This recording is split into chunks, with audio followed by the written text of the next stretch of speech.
Melanie Marquez at Adam Lawyer. Isang kwento ng pag-ibig, pagsubok, at pagbangon. Nagkakilala sina Melanie Marquez at Adam Lawyer.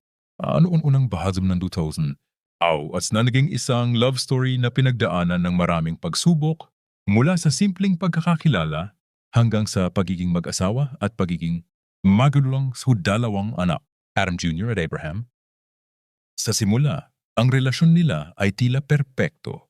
Isang beauty queen at isang lalaking tahimik pero matatag. Pero sa likod ng mga ngiti at pampublikong pagpapakita ng pagmamahal, naging mapanghamon ang buhay nila.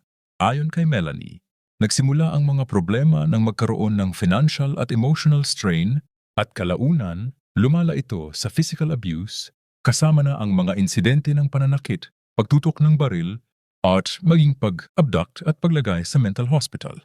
Sa kabila nito, sinabi ni Melanie na hindi siya agad nagsalita dahil gusto niyang panatilihin ang pamilya at ang pangarap niyang magkaroon ng maayos na tahanan. Pero noong 2025, hindi na niya kayang tiisin ang abuso. Nagpadala siya ng liham sa Bureau of Immigration para kanselahin ang visa ni Adam at ipagbawal ang pagbabalik niya sa Pilipinas.